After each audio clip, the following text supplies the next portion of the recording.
My parents skipped my birthday party to sail the Caribbean with my sister. I told them, enjoy the view. They didn't know I had a $3 beach house. I hosted a birthday lavish bash with all our relatives. When the videos went viral without them, the apologies flooded in. Hi, my name is Maya Bennett, 30 years old, living in Austin, Texas, and this morning, as the first sunlight slipped through the curtains in my living room, I received a short message from my mother.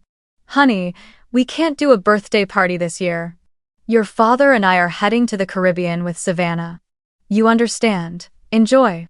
I stared at the screen for a few seconds before typing back, enjoy the view, then placed the phone face down and felt a faint crack echo inside my chest, like the familiar empty chair being pulled out once again on a day that was supposed to be mine.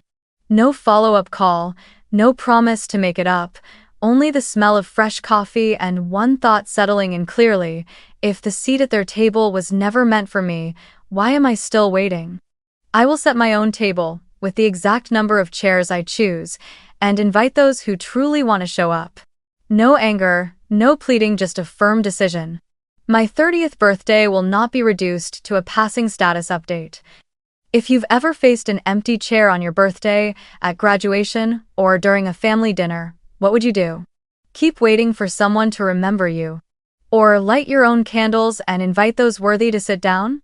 Tell me your choice and where you're listening from. I set my cup of coffee down, watched the thin mist fade across the wooden table, rested my hand on the surface, and remembered every birthday that came before. When I was 8, my family held a party in the backyard of our house in Plano, Dallas. A folding table draped with red paper cloth, paper plates printed with "Happy Birthday," and a sheet cake from Costco with my name written in purple frosting.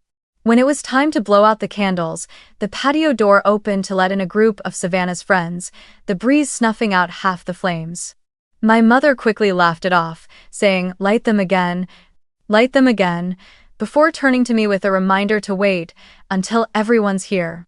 I watched as my chair was shoved to the edge of the table to make room for one of her friends, while the chair beside mine remained empty, a polite, neatly placed empty chair, as if it belonged to anyone except the person whose day it was supposed to be.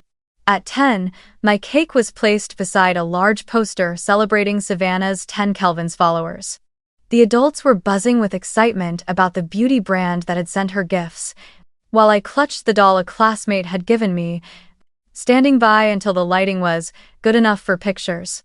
I remember vividly the smell of candle wax dripping onto the cake, and that strange moment when the knife meant to be placed in my hands was instead given by my mother to Savannah. Cut it for your sister, your hands are steadier, the photo will look nicer. The knife moved from my mother's hand to hers, passing right in front of me like a small, simple, unintentional ritual. Yet it carved a very fine line inside me, the line between the one who is seen and the one who only stands there to complete the frame. When I was 12, I learned what it meant to wait until it's someone else's turn. That Saturday, Dallas was sweltering, but the living room air conditioner blasted icy cold. My favorite marble cake sat on the coffee table, candles already placed, white frosting spelling out, "Happy 12th, Maya," in a neat circle. I had put on a navy blue polka dot dress, tied my hair back neatly, ready to make a serious wish. But at exactly 6:40 p.m., my mother glanced at the clock and winked at Savannah. "Sweetheart, your live starts at 7, right?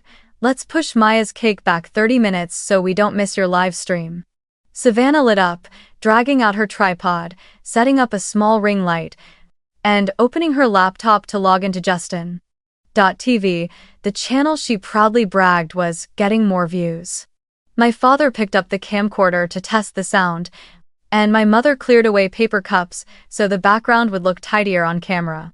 I sat quietly in my chair, watching each candle begin to bend under the chill of the air conditioning and the weight of passing time.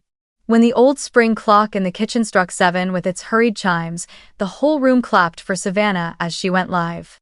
My father's finger slid up the camcorder lens, my mother hovered just outside the frame, ready to hand her lip gloss, and I, the supposed star of the day, was told, "Just wait a little while, we'll cut the cake right after the stream." On the laptop screen, the viewer count jumped to 500, then 800, then 1,000. Oh my God, 1,000.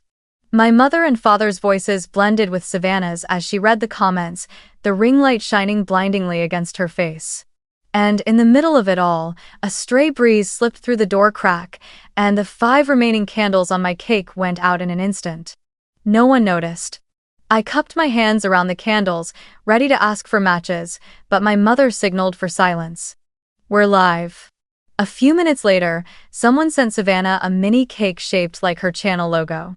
Once again, the knife passed from my mother's hand to hers so she could unbox on stream, while my cake slowly slid to the edge of the table. When the live stream ended, the room was full of good job and laughter.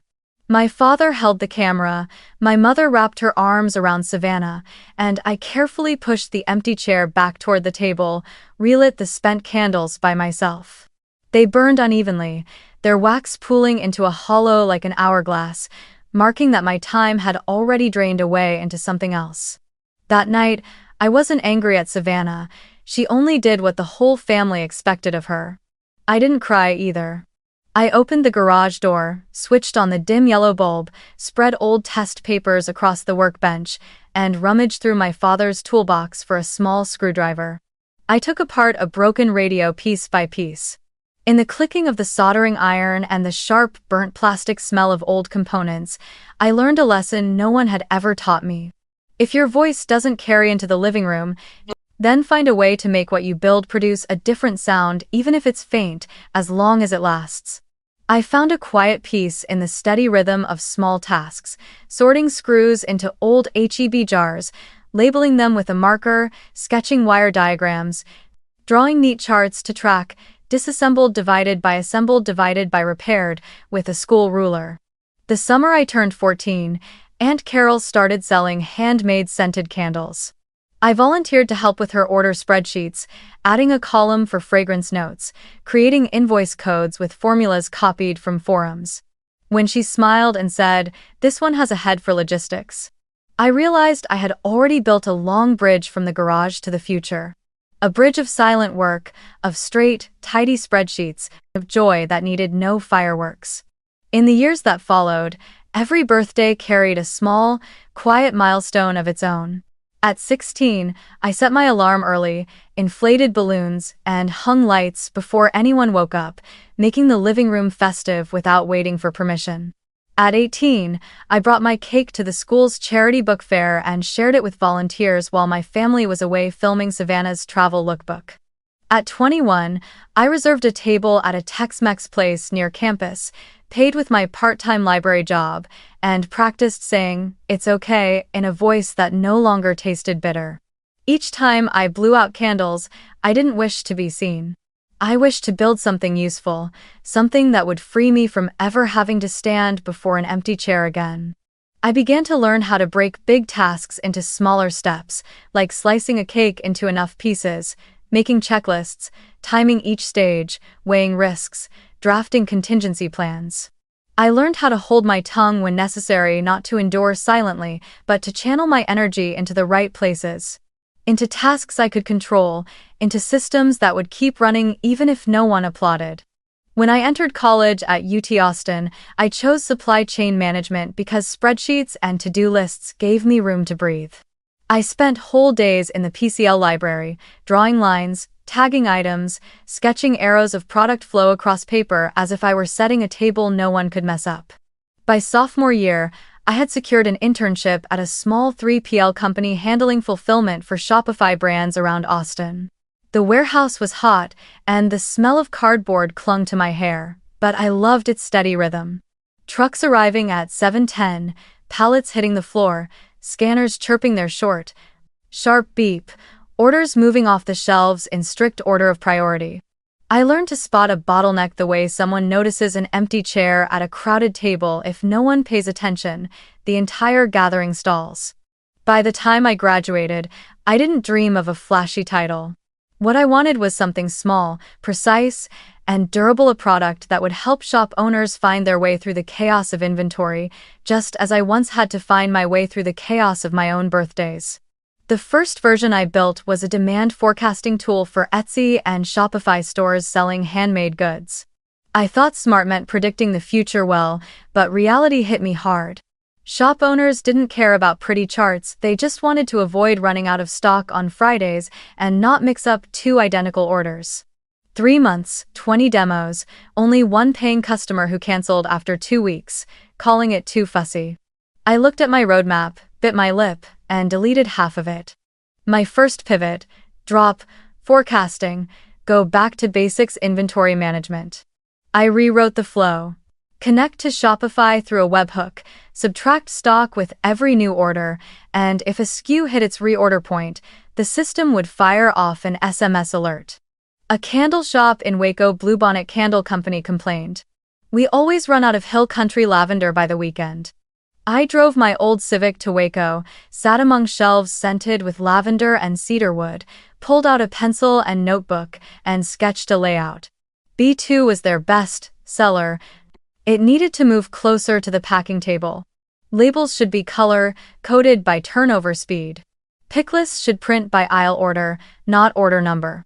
I opened my laptop, quickly tweaked the pick-pack algorithm, and added a consolidate button to group multiple orders from the same customer. A week later, they messaged, "It's way less chaotic, and we're not running out of stock on Sundays anymore." That became my first paying contract, $299 a month. I signed it quietly, no photos, just went home and updated my banquet table list, one seat, finally filled. From Waco, I built a chain of occupied seats by getting the small things right, integrating barcode scanning with phones, adding automated label printing, generating a 5 SKUs nearing empty report. I stopped chasing sparkle and leaned into persistence. 10 cold emails a day, 2 weekend drives each week to San Marcos, Round Rock, San Antonio for on-site installs.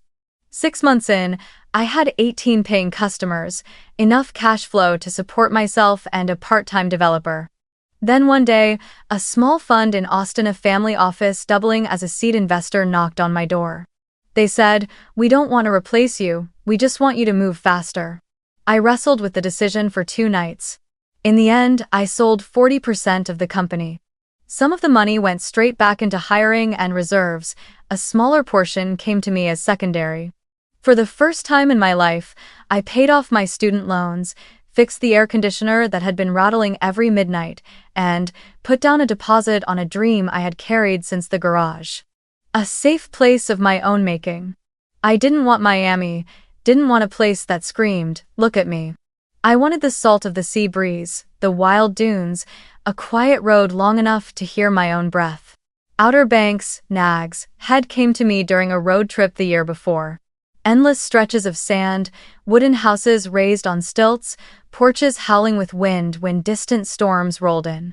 3 million sounded extravagant to outsiders, but here, oceanfront meant exactly that. You were buying wind, sky, and a promise that hurricane season would test everything you built. I did the math not to flaunt it, but to make sure I wasn't leaping blind. No outright purchase, I took a fixed rate 30-year mortgage, putting down nearly 30%. I added to the spreadsheet coastal insurance costs higher than inland, an extra windstorm policy, a basic NFIP flood contract, local property taxes, upkeep for wooden decks, repainting railings after every salt season, a budget for beach nourishment if the city called for it, and if I rented it occasionally, I accepted local lodging taxes and B&B permit fees. I hired a small management company in OBX, and they reminded me about septic inspections, guest limits, quiet hours after 10, and most importantly, no neon signs. They laughed. "This place belongs to warm lights only." I signed without trembling. Not because I was wealthier than anyone else, but because for the first time I chose a place where my logistics-driven mind no longer had to fight. It could arrange, prepare, switch on a light, and no peace would follow. The house wasn't a trophy, it was a new table I had set for myself, facing the Atlantic. A high-ceilinged living room, sliding glass doors opening onto a wooden deck, a long table in the center with enough space for 3 generations to sit together. A kitchen with a quartz island, not to boast of luxury, but to hold trays of baked goods and gather people passing plates like passing words. I set aside a small room as a tool room, a pump, bins of supplies, a hurricane season checklist, spare batteries, flashlights. Everything labeled, lined up neatly like in the old garage, but this time it was guarding a world that finally belonged to me. I kept this from my family, not because I enjoyed secrets, but because I knew the story would be rewritten if I let them hold the pen.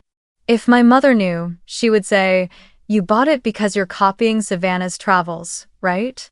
And the house would become another backdrop for her photos, while I was pushed back to the edge of the table. If my father knew, he would help calculate whether it was better to rent it out or save it for our family weekends, until eventually there would be no free days left for me. If Savannah knew, she would bring her camera before I could, and once again the knife meant for me would pass through someone else's hands. I wanted to preserve this place exactly as it was, a space where I didn't have to explain why I deserved a seat in the center. I told only a few relatives without conflict: Aunt Carol, Uncle Jacob, because they would understand. For the rest, I let the house remain on the deed and in my heart as a quiet period at the end of all the missed birthdays. From now on, if their table still had no seat for me, I would open my own doors and add more chairs. I pulled my laptop closer, opened my contacts, and stared at the names of people I hadn't spoken to in years except on holidays. Aunt Carol, Uncle Jacob, Grandma Ruth in Tampa. Suddenly, I felt the need for confirmation beyond myself to know that being overlooked wasn't just a feeling but a pattern quietly running through our family. I called Aunt Carol first. The phone rang twice before her voice came through, raspy but warm. "Maya? You called just as I was steeping a pot of mint tea." I smiled and asked directly, "Auntie, did Mom or Dad say anything about my birthday, or invite you on the cruise with Savannah?" There was a pause, the sound of a spoon against a teapot, then she said softly, "No, sweetheart. I heard them say this year it's just immediate family, but I thought at least you would have your own birthday dinner." She sighed, and then added something that sounded as though it had been sitting in her heart for a long time. "Ever since Savannah got famous, with your mother, everything seems to revolve around her schedule. I don't blame her, I just regret that so many tables in this family suddenly lost chairs for someone else." I leaned back in my chair, my chest lighter for having someone say what I had always thought. Aunt Carol went on, her voice slow, pulling at each thread. "Last year at Thanksgiving, she received a message saying, 'Stay warm at home, because the house is crowded,' only for photos later to show a table packed with guests.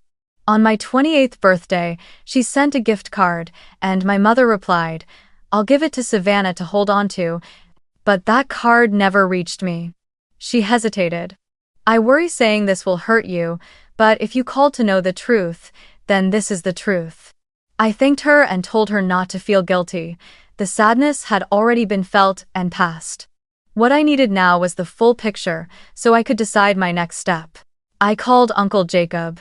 He answered with the sound of a drill buzzing faintly in the background, probably fixing the fence. He spoke in that southern way, few words but straight to the point. "What's going on, girl?" I told him briefly about the Caribbean text. He gave a low grunt. "Yeah, I heard they booked that trip last month, but nobody asked you, did they?" I asked if he'd been invited. He laughed, dry as wind through old wood. "I live right here in Dallas, and I don't even know the exact day of your birthday, because everyone just assumes, oh, we already know." Then he shared something small, yet sharp enough to cut. 2 years ago, he drove over to deliver a new smoker grill for my dad, planning to stay and surprise me for my birthday. But when he got there, a big Bon Voyage Savannah banner hung across the yard. He set the grill down, turned his truck around, and thought, maybe next time. I sat silent, wondering how many times people might have intended to show up for me, only to be pushed aside by someone else's banner. Before hanging up, he said, "If you do something just for you, call me. I'll be there. I'll even bring the country band from church if you want." I chuckled under my breath. "You better keep that promise, Uncle. I need a table with live music." Last came Grandma Ruth in Tampa. She answered slowly, the sound of distant waves seeming to slip through the receiver. Maya, sweetheart, it's raining showers here in Tampa today. My voice softened, like when I was small and curled into her lap. Grandma, this year I don't have a party with Mom and Dad. I just want to ask, did you get any invitation? She sighed, the breath carrying the taste of salt. No, darling. I called your mother, and she said, we're keeping Savannah's house warm, and it made me cry. The day you were born, I held you in my arms. You had that patient gaze, and yet all these years, when it's your turn, the grown-ups keep saying, later. She told me that just a few days ago. She had texted my mother. Don't wait until the day you need a helping hand, and your daughter has already learned how not to need you. The message sat on scene. I bit my lip and thanked her for saying the words I hadn't dared to send. She asked me what I planned to do. I looked absently through the window, the Austin sky pale blue, sunlight slanting across a trail of golden dust. I want to have a real birthday, not grand, but with enough chairs. At Outer Banks, at my new house. I want to invite everyone who's ever had to give up their seat in this family. She was quiet for a few seconds, then giggled like a little girl. I'll bring lavender tea. You let me brew it. My hands aren't as strong anymore, but they're still steady enough to keep a teapot warm. When I hung up, I sat still, letting the 3 phone calls flow through me like streams joining into a single river. It became clear, this was no longer about me being overlooked. From Aunt Carol to Uncle Jacob to Grandma Ruth, there was an entire line of people quietly pressed against the edge of the table, too polite to intrude, too afraid of causing trouble, or too used to their names being skimmed over in the roll call. I remembered Aunt Carol's words. So many tables suddenly lost chairs for someone else. Then I knew I would rearrange the chairs, not to spite anyone, not to stage revenge photos, but to give back the feeling of belonging, the feeling a 12-year-old staring at extinguished candles had craved for 2 decades. I opened a new document and titled it, Maya 30. Long table. The first line I typed, no kids table. The second line, every person gets a handwritten name card. The third line, those once forgotten will be called first. I texted Aunt Carol. I want to invite everyone to Outer Banks this weekend. I'll handle lodging, food, transportation if needed. Just come. She replied as quickly as she always did. I'm in. I'll bring 2 jars of pickled vegetables and a pecan pie. I texted Uncle Jacob. I need live music. He sent back a thumbs-up emoji with, us old guys only know 3 chords, but we know how to laugh. I messaged Grandma. I booked a flight from Tampa to Norfolk and a rental car. Will you be able to make it? She answered with one word. Yes. Followed by a photo of her white porcelain teapot. Then I reached out to cousins who had stayed silent in group chats for years. Kayla in Richmond, Matt in Athens, Georgia, and a distant cousin in Virginia Beach I just reconnected with on Facebook. My message was warm, carefully avoiding words that might sound like retaliation. This weekend is my 30th birthday, and I want the people who've shown up in my life, but rarely been invited to the center of the table, to be there. If you're free, please come. The house is in Nag's Head. I'll send directions. No dress code, no gifts, just presents.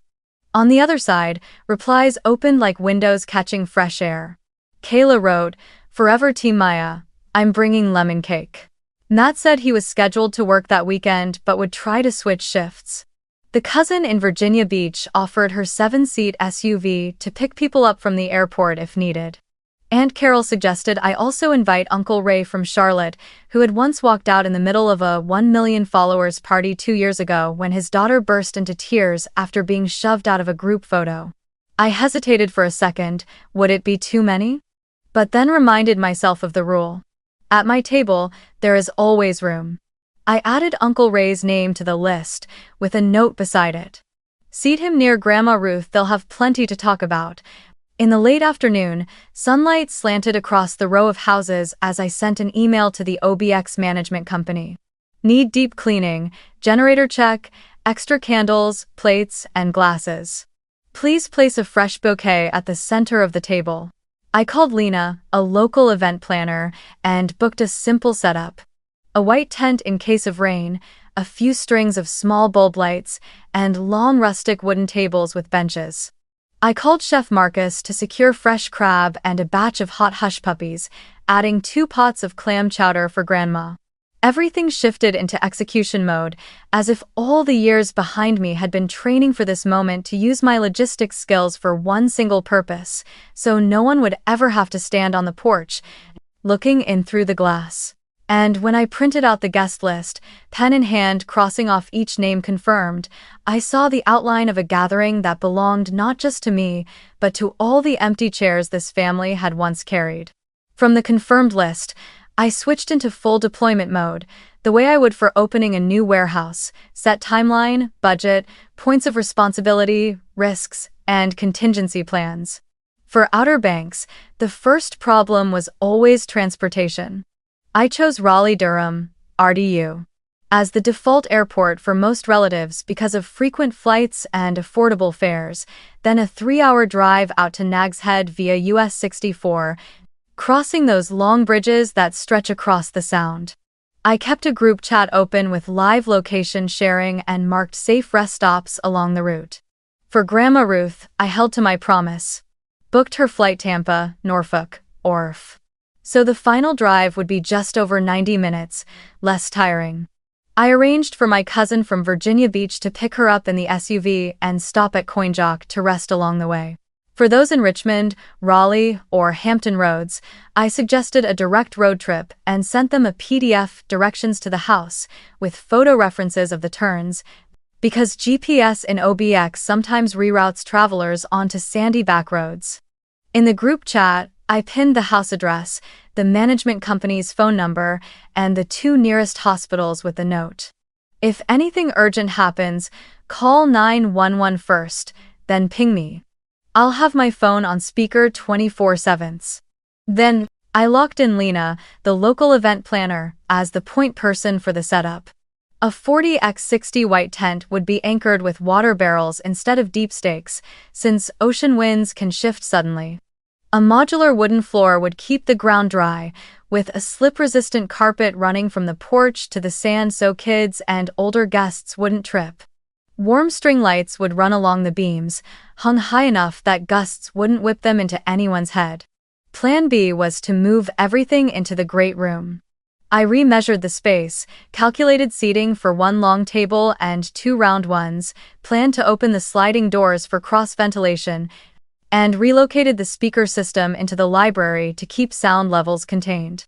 Quiet hours in Nags Head begin at 10 p.m. So, I wrote it on a small sign for the DJ table and reminded the band. Acoustic set starts at 9:30, speakers off at 10. After that, anyone who still wants to sing can gather in the living room with just an acoustic guitar. The band I chose was an indie group from Raleigh. They promised to play familiar songs in an acoustic style, avoiding tricky copyright issues, and they would bring a backup speaker in case the main equipment faltered in the humidity. Chef Marcus confirmed the seafood menu. Mini crab cakes as finger food, hot shrimp and grits, hush puppies fried on the spot, cucumber and red onion salad in vinegar for something light, 2 pots of clam chowder for Grandma and anyone avoiding spice, and a key lime pie to close. I reminded Marcus about seafood allergies: label everything clearly, use separate utensils. He nodded and said, "Give me the allergy list and I'll mark it on each ticket." Alma. For filming, I hired 2 people. 1 lead with a stabilized mirrorless camera, and 1 editor on site with a laptop and SSD backup drives. We agreed on a people first principle. Eye-level shots, no lingering pans of the house interior, no mention of the address, and at least a 12-hour posting delay for safety. I drafted a simple consent form to send ahead by email. Yes to appear, limited for partial or hands, only shots, no, to be excluded. At the event, I'd hand out 3 stickers to place on name cards, green, yellow, red, so the crew wouldn't make mistakes. A sign at the entrance would read, "Filming in progress, please let us know if you prefer not to be filmed," and a designated no camera zone inside the house would be roped off with a light cord and sign. I wanted everyone to feel respected before they felt seen. I laid out the budget on a sheet with 4 columns: estimate, deposit, remaining, and notes. For a party of around 50 people, I framed it between 45 and 60,000, covering everything so there would be no last-minute surprises. Catering from Marcus and his kitchen team would run about 18,000, including staff and ingredients. Tent, flooring, tables, linens, string lights, and heaters in case the night turned chilly. 8 to 10,000. Band and sound 3,000, plus 1,000 for tech. The filming crew 3.5 to 4.5 depending on how many pre-cut clips. Backup generator 710 kilowatts with fuel, 900. Small event and liability insurance, 1,200. Professional cleanup and recycling, 1,000. Fresh flowers, candles, handwritten signage, 1,200. Room gifts and printed keepsake photos, 800. Travel stipends for 2 elders and childcare, 1,500. And a 10% contingency because the Outer Banks always has a surprise. I scheduled deposits by milestone. 50% to Lena to lock the date, 30% to Marcus so he could secure seafood from Aquacoke, 25% to the band, 30% to the tent company. The rest would be paid after the event if no damages occurred. Weather was the biggest variable. That week, forecasts showed scattered showers off the coast with winds at 18 to 22 miles per hour. I requested the tent be anchored with wide straps and 55-gallon water barrels, with pull checks every 90 minutes. I added a clear windscreen on one side of the tent to hold warmth while still showing the sea, and rented 2 standing heaters for the older guests. The entry path was laid with rubber mats so wet sand wouldn't turn into a slip trap, and I placed a basket of dry towels on the porch so anyone caught in the rain could dry their hair before coming in. I tested the generator, fired it up, ran it on a 20-minute load, and taped quick start instructions to its casing. In the tool closet, I stocked a storm kit: tarps, duct tape, zip ties, flashlights, fresh AA batteries, and disposable rain ponchos for guests who forgot theirs. Inside the house, I walked through each room leaving personal markers. In Grandma Ruth's room, I hung a black and white photo of her holding me as a newborn, with a handwritten note at the bottom. "You once kept me safe in your arms. Tonight I invite you to the center of the table." I set a cushioned armchair for her, a non-slip bath mat, a shower seat, and suction grab bars so she could stand securely. In Aunt Carol's room, I placed 2 photocopied cookbooks of her handwritten recipes, spiral-bound now with a card tucked inside. "You were the first to name the dish I truly loved." For Uncle Jacob, I framed a backyard snapshot of him in a baseball cap grinning wide in 2003 and laid a printed ticket that read, "Join the band on stage, 3 chords are plenty." For the kids, I set out a lighthouse puzzle of the OBX, a shelf of crayons, and table mats to keep wax marks off the bedding. I wanted each person to open their door and find a fragment of their own memory, the way I had gathered mine over the years to stitch myself whole. I opened my checklist. T7, confirm vegetarian meals and allergy notes. T5, send travel instructions, gate code, and parking details. Only 4 spots in the driveway, the rest along the street with traffic flow. For anyone uncomfortable, I arranged a shuttle from the nearby public lot. T3, walk the property with Lena to mark tent placement, power lines, and breaker boxes. T2, move perishables into the garage cooler, test the long table setup in the great room, and measure wheelchair clearance. T1, receive flowers, test all lights, run a quick briefing with the crew about filming flow and consent stickers. On the day, set a war room. At the kitchen counter, a whiteboard with the timeline broken down into 15-minute blocks, names of people in charge, and a small bell I would ring whenever we shifted from food to music to keep the rhythm smooth. After the party, T+1. A family-style breakfast of scrambled eggs, toast, and fruit. Anyone leaving early would receive a small envelope with a printed photo from the night before and a folded note as a promise. See you next year. Die. I sent one more email to the management company. Please separate recycling with biodegradable bags, spray organic mosquito repellent around the porch and walkway the night before. Check septic reminder signs, no grease down the sink are already posted. I placed a sand bucket and a pail of water on the porch, so cigarette ash, if any, wouldn't blow into the grass, and I scheduled all ocean-facing lights to switch off after 11 to protect the sea turtles, per the town's guidelines. Every small detail came together into one larger feeling. When you set a new table, your responsibility is to make sure others can walk in without stumbling, sit without shivering, eat without guilt, and when they leave, they carry something of their own, not something of yours. I reviewed the budget one last time, shut my laptop, and wrote a short sentence by hand, taping it to the fridge as a reminder for myself and the team. Tonight's goal is not to impress anyone but to make someone feel called by name. The confirmation list began ticking upward like a countdown clock, and with each vibration of my phone I felt the long table in my mind stretch a little further. Grandma Ruth sent 3 words, "I'll be there," with a photo of a small suitcase. Aunt Carol wrote a longer note, listing pecan pie, pickled vegetables, embroidered handkerchiefs, and added, "I'm also bringing Band-Aids, in case anyone gets too enthusiastic cutting cake." Uncle Jacob replied with a photo of a guitar on the backseat of his pickup and the words, "Us old men have been practicing 3 chords all week." From Ohio, Cousin Ben announced he would drive overnight with his wife Lila because little Emma loves the ocean more than sleep. From Virginia, Kayla offered to pick up 2 other relatives in Richmond, so the car is full of laughter. From Georgia, Matt sent word that he'd managed to switch his weekend shift and attached a blinking birthday hat sticker. Each name that appeared, I opened the long table sheet, dragged a label, and added a small note. Grandma Ruth, armchair seat. Aunt Carol, near the kitchen so she can command dessert. Uncle Jacob, next to the band so he won't have to squeeze past people. Ben and Lila, by the door, close to the deck so Emma can run in and out. Kayla, in the middle to be the conversation anchor. Matt, beside Uncle Ray if he arrives, since they can talk baseball. I designed the seating chart like a supply chain route, alternating generations, alternating temperaments, mixing those who seldom speak with those who speak just enough. Like arranging goods by weight and frequency of use, so no shelf bears too much load for too long. The difference here was that each parcel was a heart, and my job was to place them where no one would have to lean against the edge of the table. And then there were the hesitant messages. Cousin Lucas in Columbus typed, "Maya, are you sure?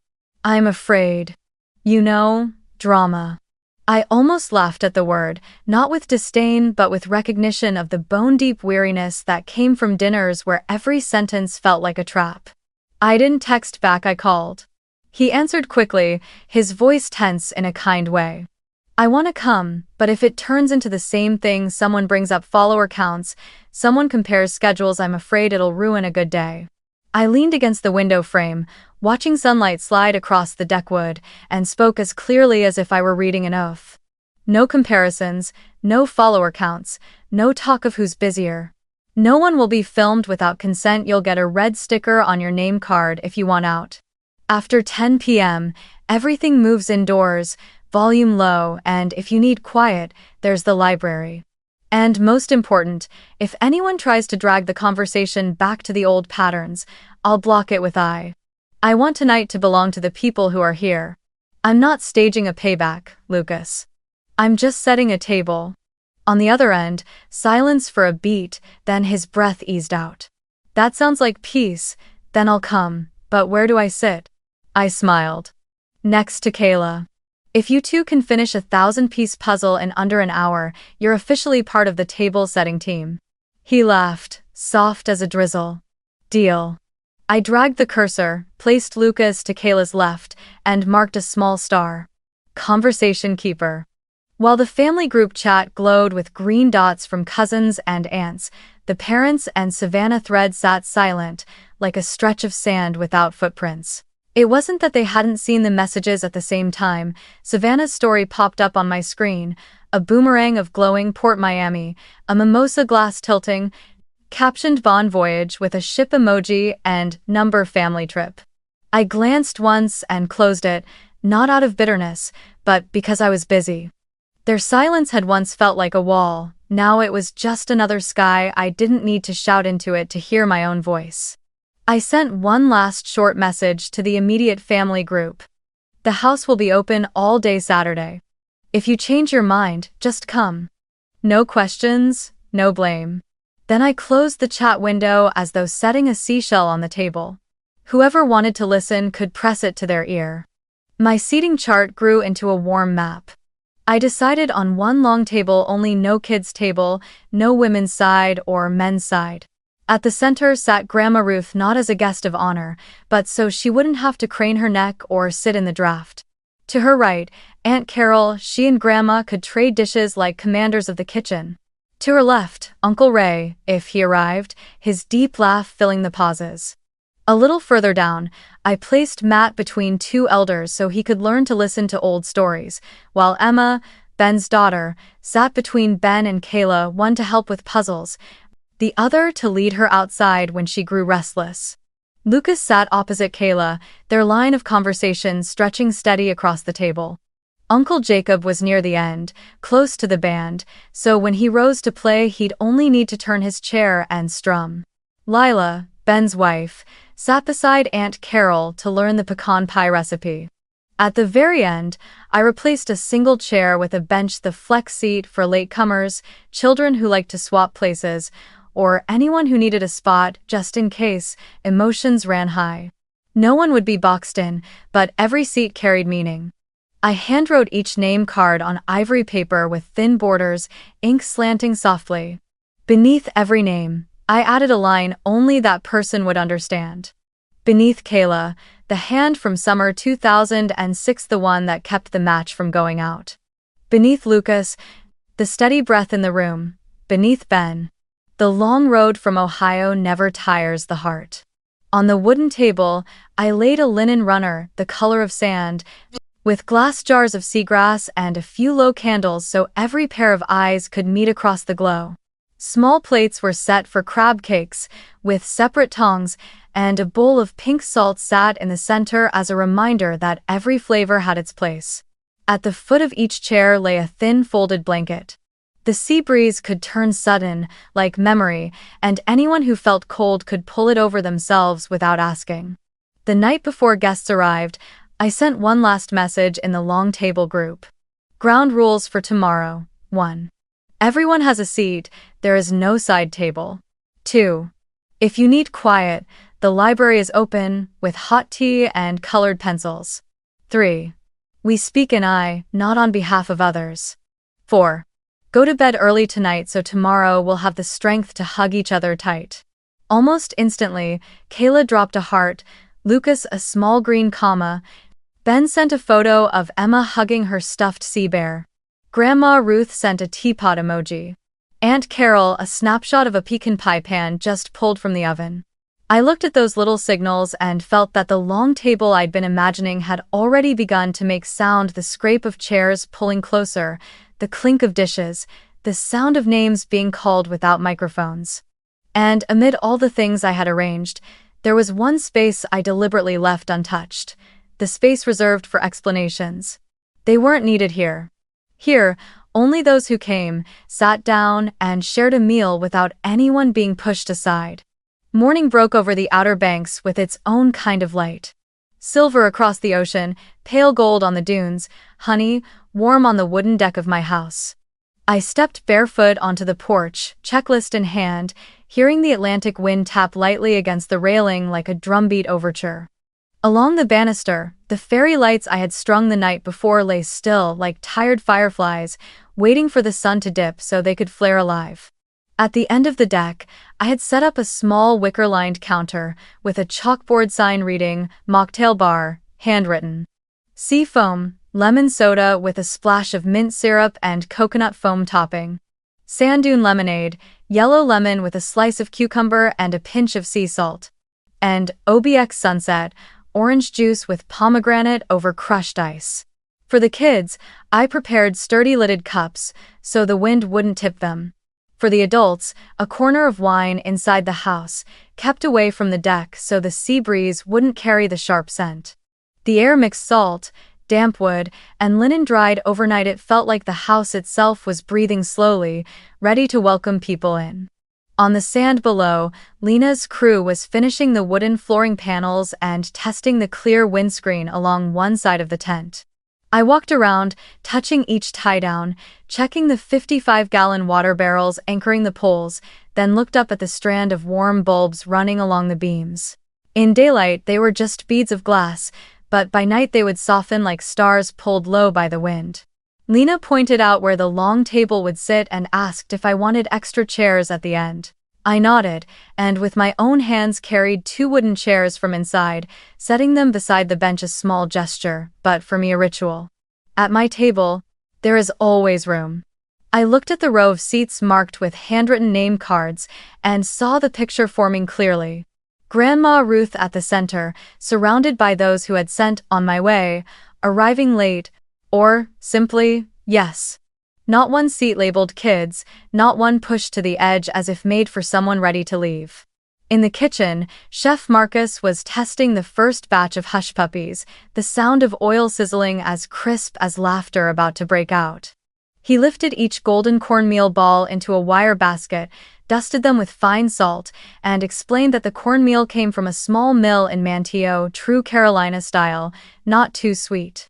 On the counter beside him, trays of crab cakes sat in precise rows, each one thick and firm, golden-edged, the filling packed with blue crab and shrimp.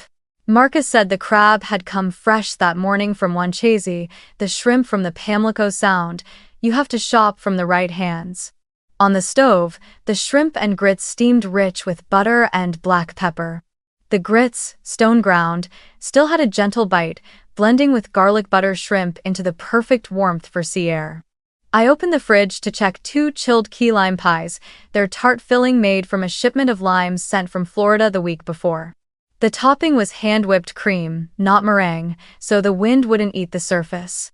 I wrote small cards to place before each dish, not only so guests would know what they were eating, but to preserve the story of origin, because this meal was never meant to be a showcase spread, but a map of the people who had touched it before we sat down at the table.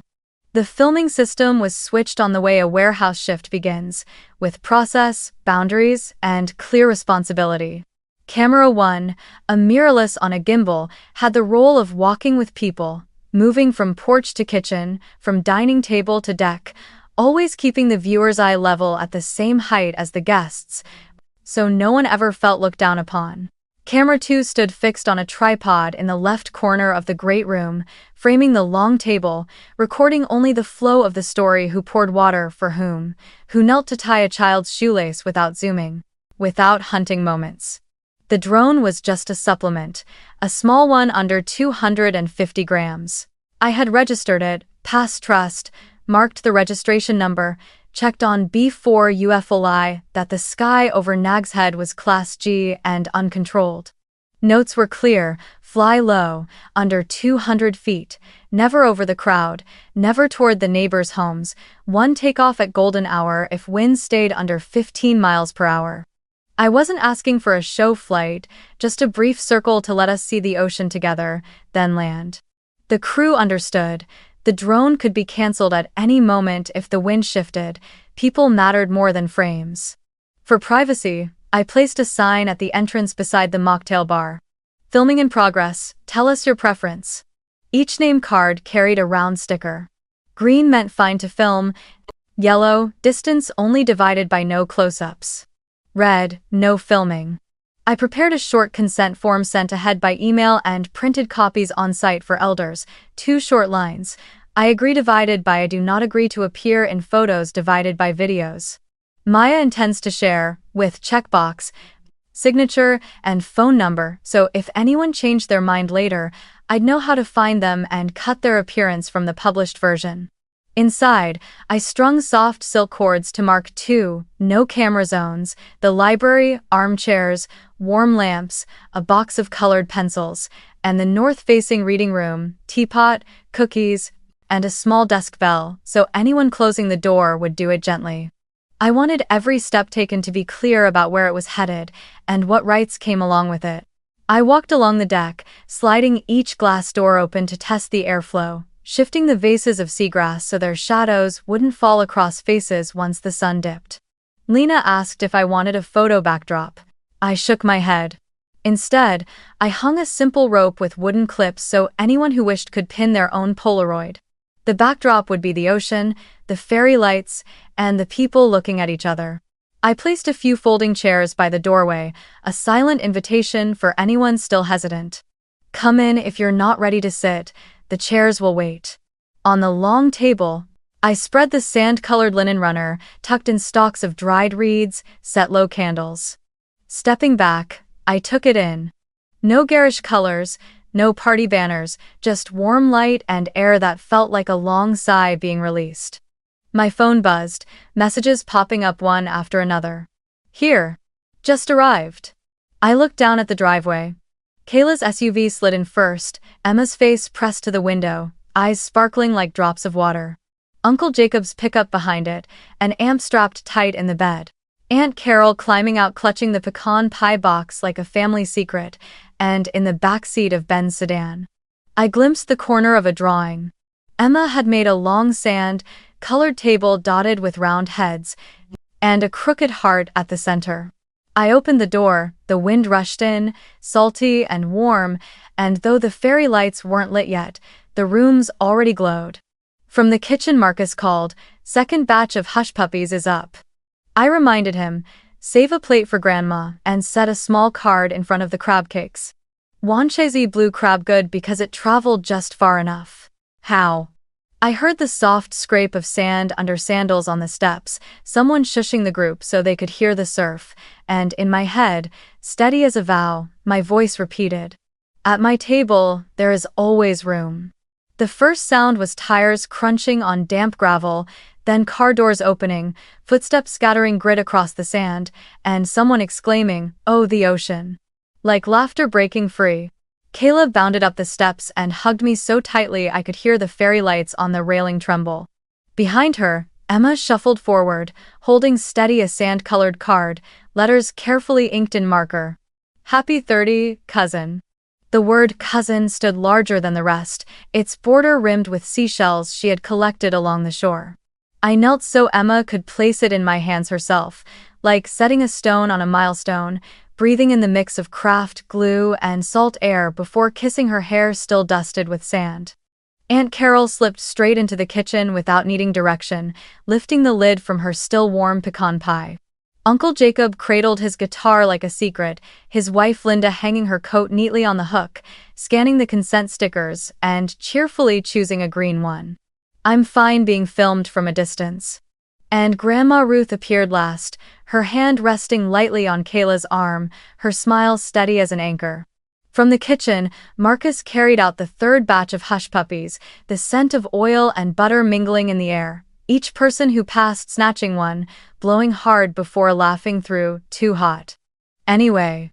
The current of people rose like a tide, food settling onto tables, conversations sparking at each small point of contact. Ben noticed Lucas struggling with his bow tie and stepped in to fix it. Emma, with trembling hands but fierce care, poured an OBX Sunset mocktail into Grandma's glass. Linda pulled over a folding chair for a cousin arriving late, the chair I had set aside as a promise to myself. At my table, there is always room. The drone rose once, a single loop at sunset, its hum small as a bee, arcing above the roofline, dipping low enough to catch Emma spinning around the bench, her hair flying behind her in the wind. Then it landed immediately, crew following instructions exactly. People were the focus. The sky was only the backdrop. When everyone had a glass in hand, I stood at the head of the table, raising mine just high enough for the string lights above to catch and scatter a thin reflection. I hadn't written anything down. I just breathed in and spoke slowly so the wind wouldn't carry my words away. Thank you all for coming. Thank you for driving the distance, for switching shifts, for bringing pies, music, and stories we haven't had the chance to tell. Tonight is not about comparing who is busier, who is worth more. Tonight is only about looking around and knowing that the person beside you chose to be here. That is enough for my 30th birthday. I clinked glasses first with Kayla, then with Grandma Ruth. She tapped so lightly, as if afraid to shatter the fragile bubble of the moment, but her eyes held steady with the strength of an ancient blessing. The meal unfolded like a slow, steady dance. Crab cakes passed too quickly to cool, cucumber and red onion salad refreshing as a breeze slipping between waves. The pot of shrimp and grits warm and rich with butter and garlic shrimp that loosened everyone's guard. Kayla told the story of their car veering onto a sandy road. Lucas confessed he had nearly turned back halfway, fearing drama, but pressed the gas for 5 more minutes, and those 5 minutes carried him to a table with enough seats. Grandma Ruth didn't eat quickly. She traced the rim of her plate as if reading a page, then suddenly set her spoon down, turned to me, eyes damp but voice clear as a bell. "This birthday of yours, there are no empty chairs." End of 3. The whole table went silent for a beat, like a wave dipping low to gather strength. I wanted to answer, but my throat locked at the simplicity and wholeness of her words, one short sentence that stitched closed a tear years long. I only laid my hand on hers and nodded. Someone at the far end whispered, "Amen," though no one could tell who. The band began their first set just as the sun pulled its last threads of light from the railing. They chose soft acoustic pieces, sometimes familiar strands of classic rock like Landslide, no lyrics, just the chorus of chords and a raw voice telling the story of changing seasons. Guitar strings rippled under the sound of waves. Truthfully, on that deck, every song became the song of the sea.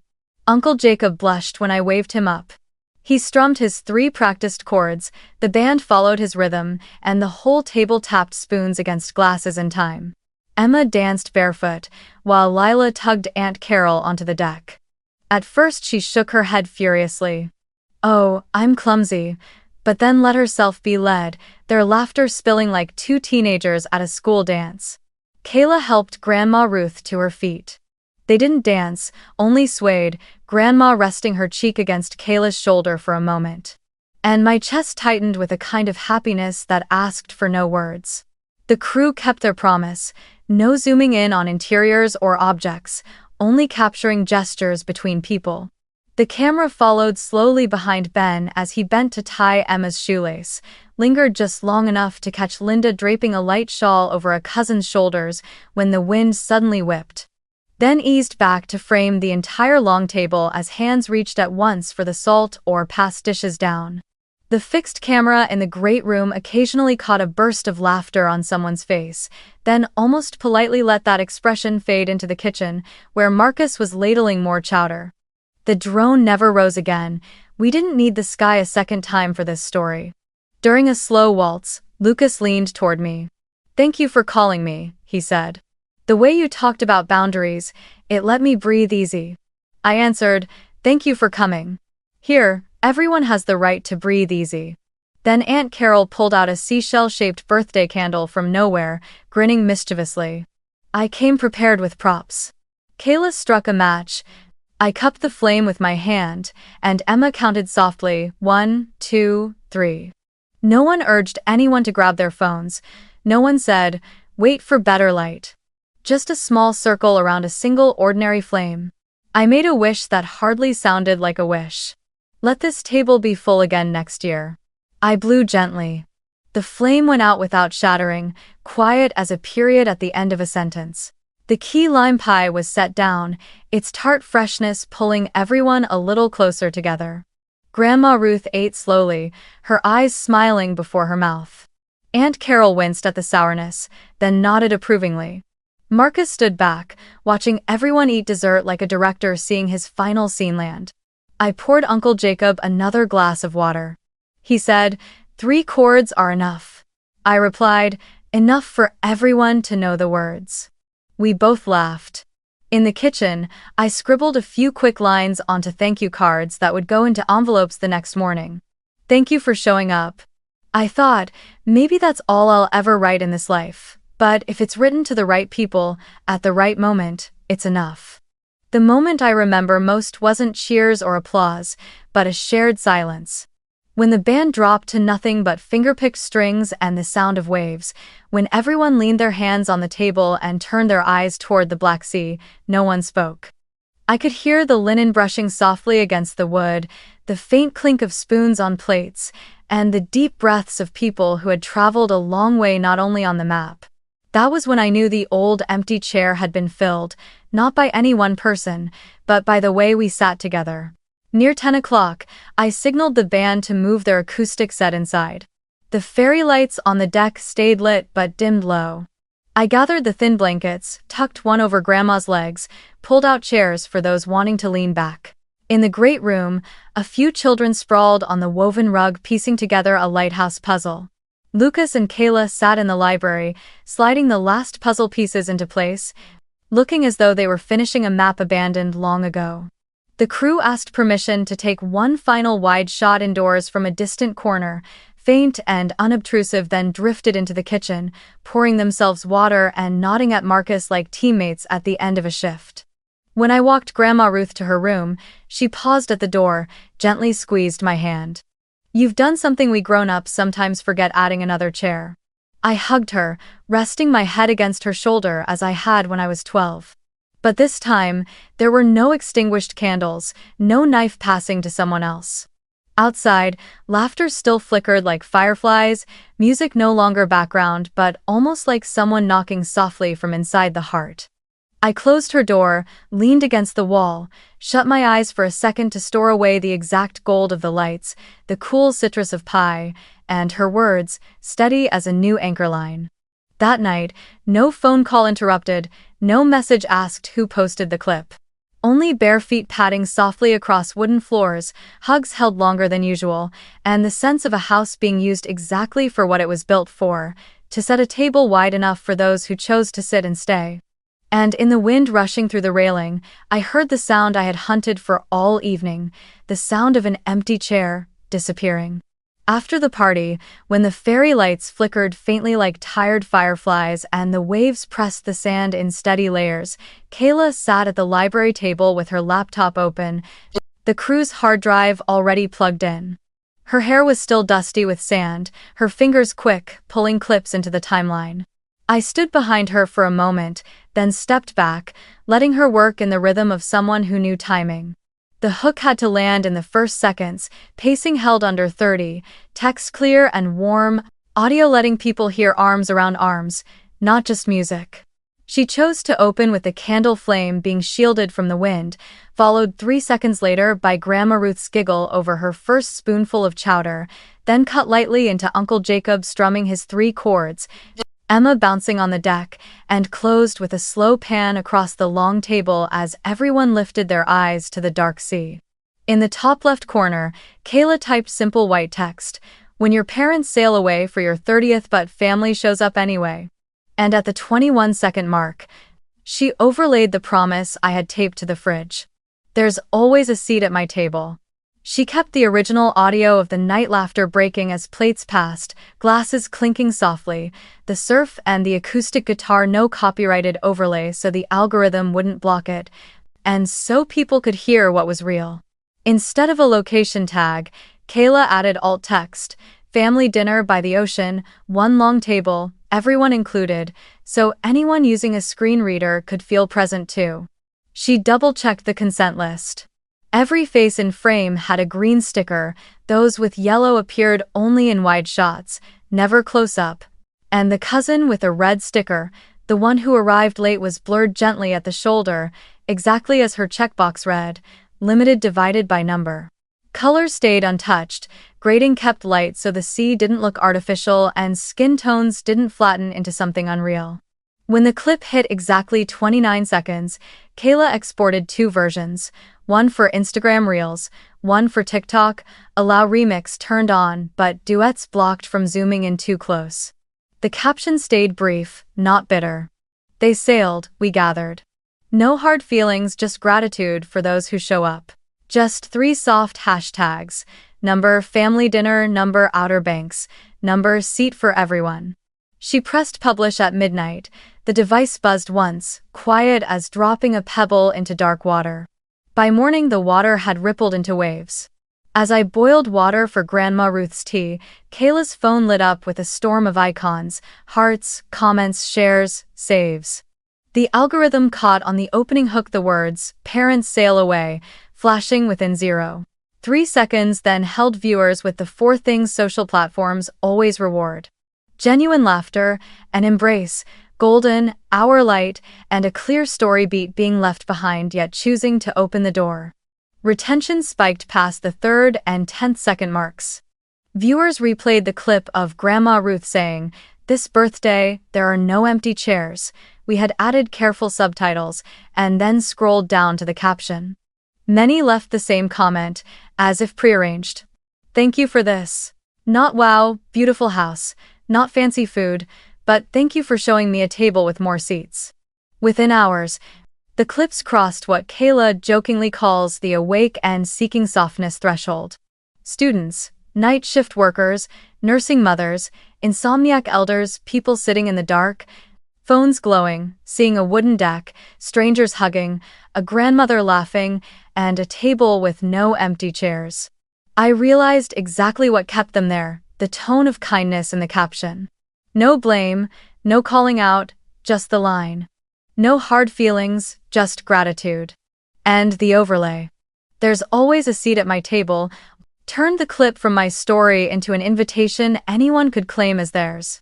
By noon, a local Outer Banks community page, the kind that usually posts about weather and tides, reshared the reel with the caption, "Sometimes the best OBX moments are about people, not places." They didn't tag the house, didn't ask where exactly, only wrote, "If you recognize anyone, send them a blessing."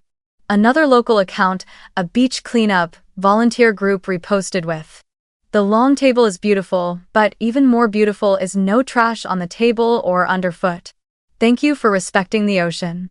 The inbox swelled like a gentle tide. "My parents skipped my graduation.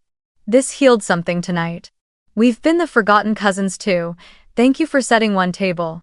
Our Nana passed last year. Seeing your grandma smile felt like a hug." One message came from a fisherman in Manteo, attached with a photo of calloused fingers from pulling nets. "Wanche's blue crab, you captioned it right. Thank you for naming our place with respect." I read each note, replied to only a few, but always sincerely. "Thank you for sharing. I hope you find your own chair. Thank you for catching the crab that made it to our table." I tried not to turn the inbox into a counseling booth. Last night's mission had been to set the table. Today's mission was to listen and to keep the quiet intact. Virality didn't arrive like fireworks bright and gone, but like waves rolling in, layer after layer. Kayla showed me the retention chart. Viewers stayed until second 26, waiting for the final scene where the overlay appeared with laughter. Shares peaked among the 25-44 age group, often with personal notes attached. "Missed birthday too. Gave up my seat too. Cake delayed for someone else's spotlight too." I saw those twos strung together like the fairy lights across the railing last night, each bulb a life of its own, but warm when strung side by side. Operationally, we followed every safeguard, so not a single comment had to be hidden for privacy violations. A distant relative messaged asking us to remove a frame where their child appeared in the corner. Kayla opened the project, cropped, re-uploaded, and the clip kept its rhythm. The band asked if they could post a 15-second segment of their set. I sent them a cut file with a reminder to add the text. "No credits needed. Thanks for playing from the heart." Marcus wanted to share a shot of the hush puppies, the crowd favorite. I agreed, on one condition: no house tags. He posted a photo of hands reaching for the basket, captioned, "Food tastes better when the table has enough seats." Not a single person asked, "How much was the house?" No one pried, "Were there celebrities?" because the clip never placed value on anything but the people present and their kindness to one another. Still, we kept precise location off, locked comments to followers and following for easier moderation, and Kayla set a keyword filter to block words that might tilt the tone. By afternoon, the OBX group chats were buzzing about the long dinner table by the sea at some house in Nag's Head. Strangely, no one hunted for an address, they only shared the overlay line. An English teacher in Kill Devil Hills used the clip in class, asking students to write about a time someone made space for you. She messaged me, and I felt my throat tighten as I read it. A small church on Roanoke Island dropped a heart and wrote, "Thank you for reminding us how to set the table." A few DMs pushed toward interviews, wanting to know the other side of the story, why my parents and Savannah weren't there. I sent the same gentle reply each time. Thank you for caring. Last night's story was about those who chose to show up. I didn't want the clip to turn into a courtroom, it was a table. As dusk came again, Kayla sat beside me on the porch steps. We both held our phones but didn't glance over to ask, how many views now? She rested her head on my shoulder, her voice small, like when she was 17. Sis, people aren't just watching because it's beautiful, they're watching because they see a place for themselves. I nodded. I remembered what I had said in my toast the night before. Just to look around and know the person next to you chose to be here. It turns out the internet, used rightly, can be a long table too borderless, where each person leaves a comment like setting down a spoon, tilting their head, and saying, thank you. I don't know how far this wave will travel, who will see it, or what words will be written next. But I do know one thing. Last night, we built something hard to break, a clip that carried the weight of an invitation. And as the notifications kept blinking with tiny hearts, I heard Grandma Ruth calling from inside, "The tea's gone cold, dear." Her voice drifted down the hallway like a gentle soundtrack, reminding me that every viral moment must eventually return to where it belongs. Rinsing glasses, stacking chairs, and keeping the tea warm for those who will gather at this table again next year. The morning after Kayla's clip began rising like a warm tide. The house was so quiet I could hear the kettle bubbling and the wind threading through the railings. I was steeping tea for Grandma Ruth when my phone buzzed nonstop, my mother's name lit sharp on the screen like a harsh lamp. I looked at Grandma, she nodded gently. Answer, dear. All Lubrovox. I put the call on speaker, set the phone on the wooden table in the great room, the lingering scent of key lime pie mixing with the warmth of lavender tea. My mother's voice leapt in without pause. Maya, what are you doing? The whole family is talking about your party. People think your father and I are villains. The pastor even texted asking, is everything all right? Do you have any idea how we look right now? I breathed slow, letting her words pass like white foam on the surf, and answered with a calm so steady it sounded to me like another voice. I invited everyone because I wanted to belong, Mom. Not to shame anyone. I didn't mention your name, I didn't blame anyone. That dinner was for those who chose to show up. The line went quiet for a beat. I heard a different wind, the whine of sea air across a ship's deck hiss through her mic, then her voice rose louder, as though she had to shout over the engines. But why let it be filmed? Why put it on the internet? Did you even think about the family? My eyes drifted to the corner of the room where the no camera zone sign still hung like a promise. I recalled every green, yellow, red sticker placed on name cards, Kayla's careful caption. No hard feelings, and I said, I filmed people-to-people moments, Mom. No address, no faces without consent, no words of attack. I invited you too, the doors open all day Saturday, you saw the message. Grandma Ruth set her teacup down, her tea-colored eyes fixed on the phone, her voice not loud but steady as a wedge of wood holding a door in place. Patricia, I have kept quiet too long. You've missed your daughter's birthdays many times not because you didn't know, but because it was convenient to move them aside. When she was 12, you delayed the cake for her sister's live stream. At 18, you let her spend her birthday at a book fair. At 21, she paid for her own Tex-Mex dinner so she wouldn't bother anyone. Last night wasn't revenge, she set out more chairs. Oh. I wanted to whisper, Grandma, but my throat locked because for once I felt someone was standing beside me at the center of the table. On the other end, my mother burst out, words tumbling. Mother, we only wanted to keep things simple. The cruise was booked already. Savannah had a content contract, we couldn't just cancel. And Maya is always so busy with her work, we thought she didn't need it. The phrase "didn't need it" struck my ear like a spoon scraping an empty plate. All these years, No words had ever made me feel both so sad and so calm. Before I could respond, my father's voice slid in low as always, now forced into gentleness. Maya, listen to me. We booked this trip months ago. Canceling would have lost us all the money. I thought you knew. I figured we could make up your birthday later. As for what people are saying, you know how our community island.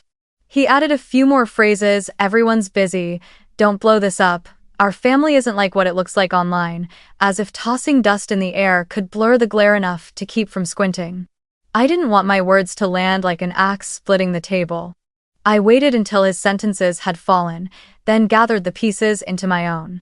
I understand bookings, I understand deposits, I understand the community. But some things cannot be made up like an empty chair on the day I turned 30. I didn't invite people to replace you, or mom, or anyone. I invited them because I am tired of standing outside the window of my own life. The phone buzzed with a banner sliding across the top. Savannah, drama queen. 2 clipped words, her familiar shrug digitized. I didn't open it, didn't let it knock me off balance. My voice held steady. Savannah, if you're listening on speaker, I'll say it plain. Last night wasn't a performance. There was food, there was laughter, elders leaning on younger shoulders, children counting candles. If you call that drama, then I hope your life is full of it, the kind with real people. Silence stretched on the other end, broken only by a distant ship's horn. Grandma Ruth slipped in, like someone tapping a spoon to bring the conversation back to rhythm. Robert, Patricia, you had every right to take a vacation, no one forbids it. But when you said, just immediate family, and used it to cut out the rest, then blamed her for finding family elsewhere, that's not her fault. I've watched her stitch each tear shut with silence for years. Last night, she stitched with voices. My mother exhaled sharply, the breath turning into an overused refrain. I didn't mean to hurt her, I just thought. I cut in softly, without rancor. You don't need to think for me anymore, just listen. I said aloud what I'd written in my head for years, but for the first time with witnesses at the table. I didn't call to demand an apology. I didn't open my house to shame you. I don't want the internet to be a courtroom. I only want to say, clearly, that I won't sit in that empty chair again. I've set another table. If one day you want to sit, I'll pull up a chair. And if you'd rather keep your cruises, your photo shoots, your silences, I respect that too. Just don't tell me to not make a big deal when I celebrate my own birthday. On the line, I heard my father clear his throat, small, like testing the range of a new note. I understand part of it now. My mother didn't answer right away. The wind noise in the mic softened, as if they'd stepped into a sheltered corner. Then her voice came, lower, like a door cracked open. Could you send me a picture? Not to post, just so I can see your table. I looked at Grandma Ruth. She gave a slight nod. I opened the album from last night and chose the frame Kayla had shot on film. The long table facing the sea, faces imperfect but lit, Grandma Ruth's hand over mine. I sent it into the family chat, without a single word. Over speaker, my mother exhaled again, this time not in frustration, but like breath after a long run. Beautiful table, she said. Everyone looks happy. Before the call could slide into negotiation, Savannah's banner popped up again. Don't milk social media pity. I let the words drift past like trash on the tide, untouched. I turned back to the call. I'm not milking pity, and I'm not selling sadness. The only thing I put out was presence, and that's exactly what I received. Dad murmured. All right, that's enough. The way someone tries to smother a fire by slapping a lid on the pot. I lifted the lid in another way, with a boundary line as clear as chalk on pavement. I'm not here to reconcile, Mom, Dad. I'm setting a boundary. When you're ready to listen, I'll be here. If not, please respect my birthday, and from now on, please respect the tables I set. I looked at Grandma Ruth. She laid her hand warm across mine. Patricia, she said, this child isn't a child anymore. She's learned how to pull out chairs. Sometimes being a mother just means sitting down. 1. On the other end, silence stretched long. I thought I heard the sound of two seas folding into each other, the Atlantic in Nag's head, the Caribbean against the hull of their ship. Then my father, rarely the one to end calls, spoke the last line. "I'll call again later." My mother only managed, "Maya, and left it hanging, like an anchor caught midair. I didn't push, didn't pull. "I'm making breakfast," I said. "Toast, scrambled eggs. If you call back and I don't pick up, it's because I'm pouring tea for Grandma." I pressed the red button. The screen went dark, smooth as still water. The room returned to the sound of boiling tea and fairy lights flickering faintly in the daytime, as if no gust from a distant ship had ever passed through. Grandma Ruth squeezed my hand, offered no consolation, only asked, "Eggs soft or medium?" I laughed, the laugh of someone who's just set down a heavy load without cracking the tiles. In my mind, I saw my table again, the chairs filled, the chairs waiting, and one seat always open for real listening. Savannah's text still hovered, a scrap of paper in the air. I left it where it belonged. Not in my heart, not on my table, just in the bin of soon seen, soon forgotten. I poured Grandma's tea, lifted the pan of eggs, and in the smell of hot butter I repeated to myself the line I had spoken and now clung to like an anchor. "When they're ready to listen, I'll be here. If not, respect my birthday." Outside, the wind shifted, and for one brief second, I heard the ocean sound like applause. That noon, while Marcus and I fried off the last batch of hush puppies for a late breakfast, my phone flickered nonstop, bright as sun scattering on water. Comments poured in under Kayla's reel, not just "so beautiful," but pieces of life laid down softly like spoons against plates. "My parents missed my graduation. Seeing your table eased something in me. When I was 14, my cake was pushed aside for my brother's urgent thing. Thank you for relighting the candles. I live in Kitty Hawk, and I've never seen a long table feel so warm." I couldn't reply to them all, so I gave myself a rhythm. Each hour, 5 stories, answered in the tone I wanted to keep. "Thank you for sharing. I hope you find your seat." No judgments, no rehashing old wounds. The internet that day felt, strangely, like a warm kitchen. People stepping in turn, placing their stories on the counter, pouring a little hot water, then moving gently on. Messages came from distant relatives too, names I'd only seen at holidays for years. A cousin in Oklahoma confessed, "I stayed silent because I didn't want to upset anyone. Sorry, I just drifted with the current." An uncle in San Antonio wrote, "I thought you were strong enough not to need anyone, but maybe being too strong made the rest of us forget to ask, 'Do you need me?'" I sat on the porch steps replying line by line, not taking on extra guilt, not over-soothing, just acknowledging and opening a door. "Next time you're there, I'll keep a chair for you." Those apologies didn't erase past seasons, but they felt like someone slipping a wedge under a wobbly table so it finally steadied. At 2:14 p.m. Dad sent an email, titled, "About last night." I opened it to find sentences long as highways, some stalling, some clogged with commas. He wrote about booking the cruise months ago, about not wanting to hurt you but thinking you were too busy, about "we don't understand social media," and the weight of familiar community eyes. Between his justifications, there were threads of truth. When I read about your table, I realized it's something I haven't sat at in too many years. End of. I stopped there, breathing like someone standing at the shore who knows they don't need to swim out too far. I didn't reply right away. I labeled it, "For tonight," and drafted a short response. "Thank you for writing. I need time. Next time we meet, please listen all the way through." I left it unsent. I've learned some answers should be left to steep until they're ready.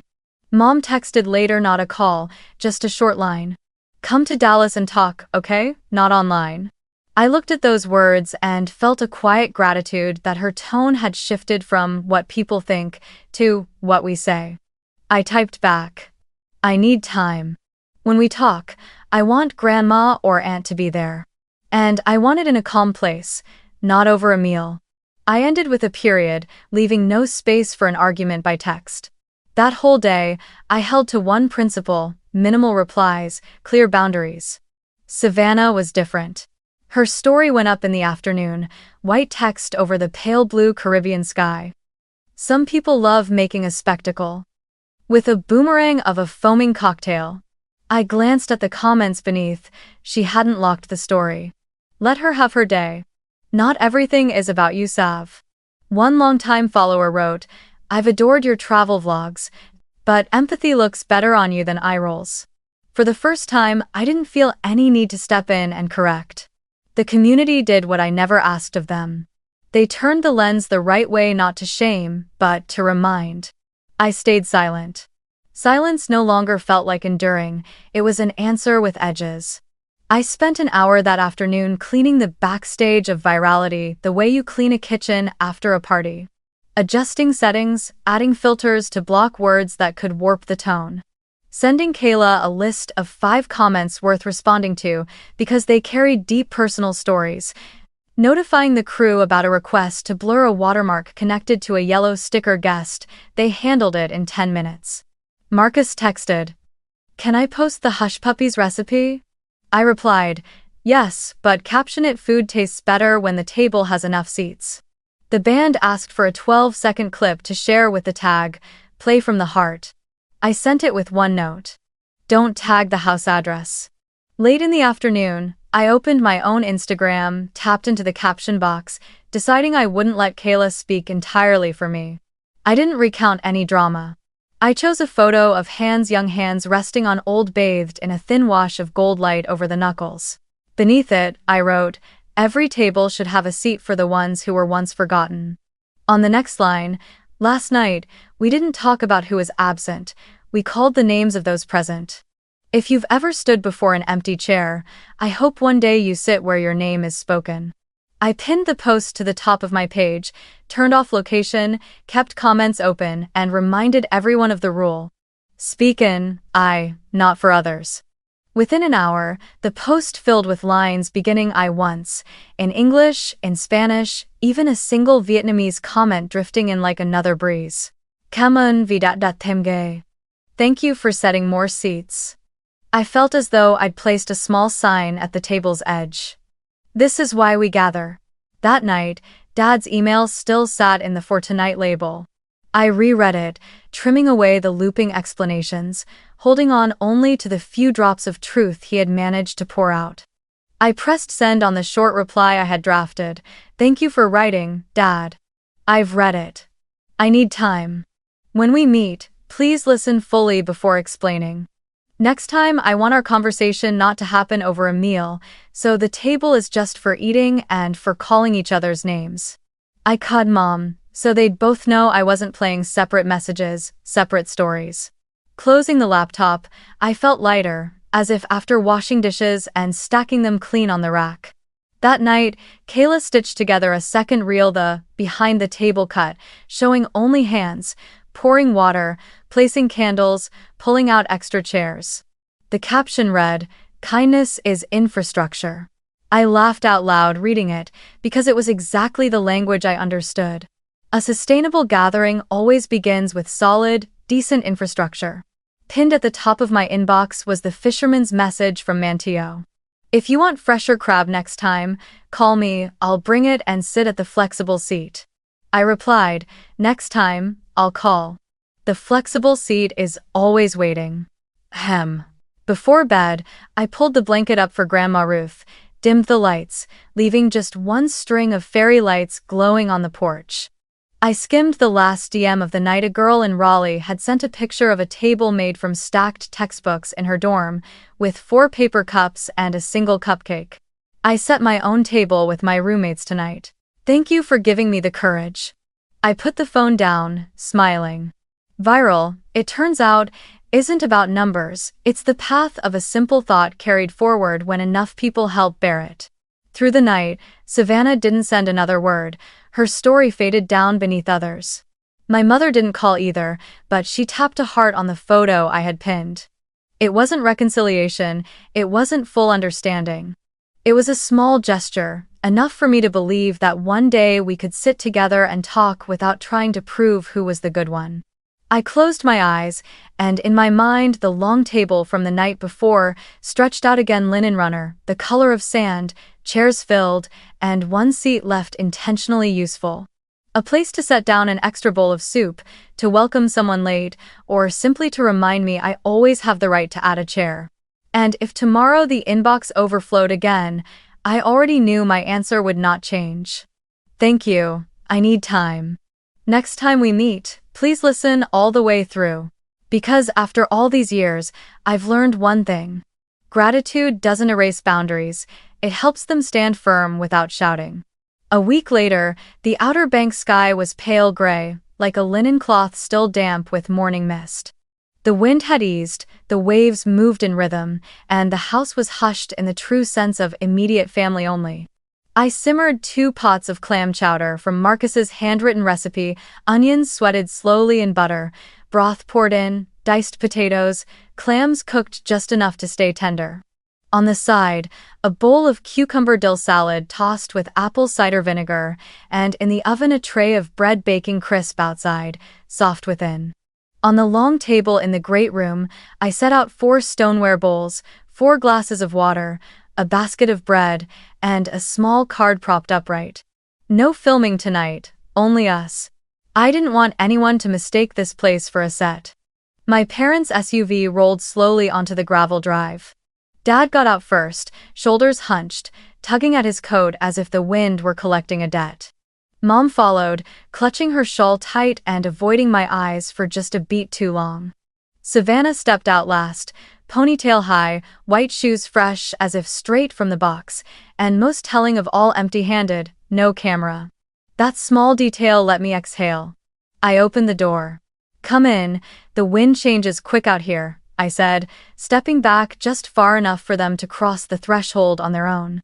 The smell of chowder rich with butter and black pepper drifted through the hall. Mom's eyes wandered the room, not searching for the best photo angle, but simply locating her chair. I pointed to the little card that read, "Only us," and said softly, "Tonight is a meal. Nothing more, nothing less." Savannah hesitated, then gave a small nod. We sat down, not with the old ritual of parents at the head, but as 4 people around a long table once meant for many. I ladled chowder into each bowl, bread passed from hand to hand, salad set in the middle. I lifted my spoon and began with the line I'd been steeping all week. "Thank you for coming." No one offered the usual empty reply. Instead, 4 spoons touched bowls nearly in unison, striking a quiet opening note. I continued without circling, without mounting a pulpit, just speaking enough to keep the words from being carried off by the wind. I want to say 3 things. First, why birthdays matter.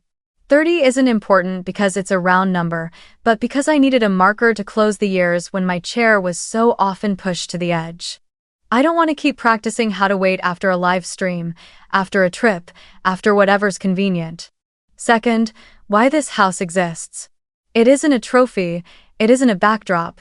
It's a safe place I built for myself, like the garage back then, but bigger somewhere. I can set a table, light candles, and know the knife will stay in my hand. Third, why I invited the whole family. Not to replace you, and not to shame anyone.